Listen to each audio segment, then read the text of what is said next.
নমস্কার বন্ধুরা, পম্পাস কিচেন ব্লগে তোমাদের সকল বন্ধুদের স্বাগত জানিয়ে আজ আমি বাড়িতে মসুরির ডালের পাতুরি তৈরি করে তোমাদের দেখাচ্ছি। তোমরা অবশ্যই পুরো রেসিপিটা ভালো করে দেখবে আমি কিভাবে তৈরি করছি, তাহলে তোমরা বুঝতে পারবে আর বাড়িতেও তৈরি করবে। আমি এখানে 150 গ্রাম মসুরির ডাল 2 ঘন্টার জন্য ভিজিয়ে রেখেছিলাম। 2 ঘন্টা পরে আমি দেখাচ্ছি তোমাদের। দেখো, মিক্সার জারের মধ্যে মসুরির ডালটা ঢেলে নিয়েছি। এরপর আমি একটা মিহি পেস্ট আমি তৈরি করে নেব। এই দেখো, খুবই মিহিভাবে, এটা শিলনোড়াতেও বাটতে পারো, আবার মিক্সারেও একটু ঘুরিয়ে নিতে পারো। এই দেখো, মিক্সারে একটা মিহি পেস্ট আমি তৈরি করেছি, তোমাদের দেখাচ্ছি। দেখো, একটা বাটির মধ্যে ঢেলে আমি তোমাদের দেখাচ্ছি। এই দেখো, এই রকম মিহি পেস্ট হবে। এরপরে আমি কিছু মশলা দেব। প্রথমে দিয়ে দেব সবজির মধ্যে দেব পেঁয়াজ দেব। 2টো পেঁয়াজকে ছোট ছোট করে কুচিয়ে নিয়েছি, আর 4টে কাঁচা লঙ্কা ছোট ছোট করে কুচিয়ে নিয়েছি। এরপর আমি গুঁড়ো মশলা দিয়ে দেব এর মধ্যে। এ দেখো, গুঁড়ো মশলার মধ্যে আমি প্রথমে নুন দিচ্ছি স্বাদ মতন, তারপরে আমি হলুদ দেব। হলুদ আমি 1 চামচই দিচ্ছি, আর লঙ্কার গুঁড়ো আমি 1 চামচই দেব। একটু ঝাল ঝাল পাতুরিগুলো খেতে খুবই ভালো লাগে, তাই আমি লঙ্কার গুঁড়োটা একটু বেশি করেই দিয়েছি। এরপরে আমি অল্প চিনি আর কালো জিরে দিচ্ছি। তারপরে আমি 1 চামচের মতন জোয়ানকে হাতে করে ঘষে নিয়ে এর মধ্যে দিচ্ছি।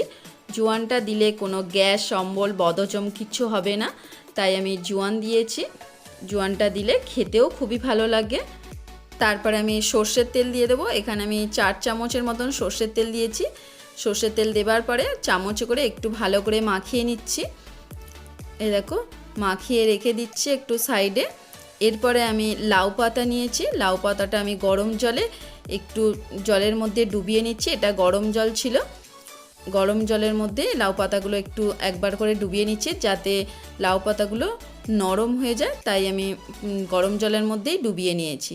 এরপর আমি পাতুরিগুলো তৈরি করে তোমাদের দেখাচ্ছি। এই দেখো, লাউ পাতাটা নিয়েছি, তারপরে এই যে মসুরির ডালের বাটাটা এর মধ্যে দিয়েছি, দিয়ে আবার একদিকের ভাঁজটা আমি লাউ পাতার একদিকে ভাঁজ করে নিয়েছি। এরপরে মসুরির ডাল আবার দিয়ে আমি এইভাবে ভাঁজটা করে নিচ্ছি। তোমরা অবশ্যই ভাঁজটা দেখো আমি কিভাবে তৈরি করছি, তোমাদেরও করতেও, বাড়িতে তৈরি করতেও সুবিধে হবে। এ দেখো, এইভাবে আমি প্রত্যেকটা পাতুরি তৈরি করে নিয়েছি। আমার এখানে 150 মসুরির ডালেতে 5টা পাতুরি হয়েছে। তোমাদের যেরকম মশলার পরিমাণ হবে সেই রকমই তোমরা পাতুরিগুলো তৈরি করবে। এ দেখো, এইভাবে আমি প্রত্যেকটা পাতুরি তৈরি করে নিচ্ছি।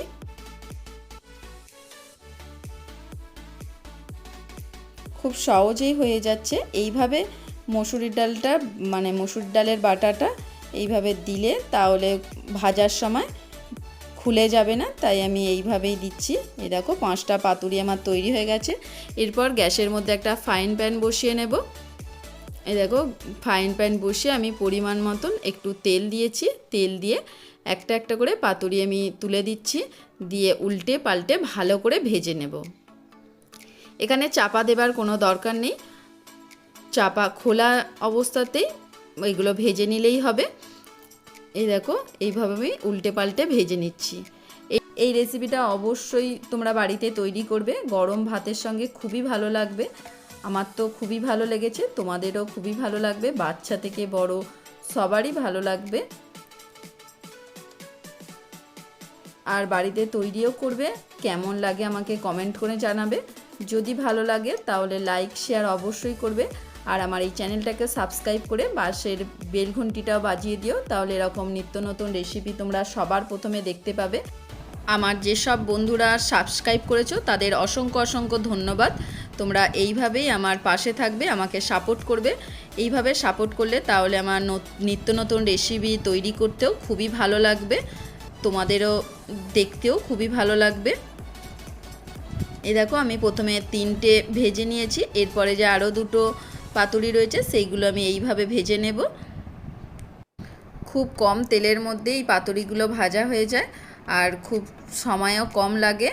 হাতে সময় যখন থাকবে না গরম ভাতের সঙ্গে এই রকম পাতুরি অবশ্যই তোমরা তৈরি করবে, খেতে খুবই ভালো লাগবে।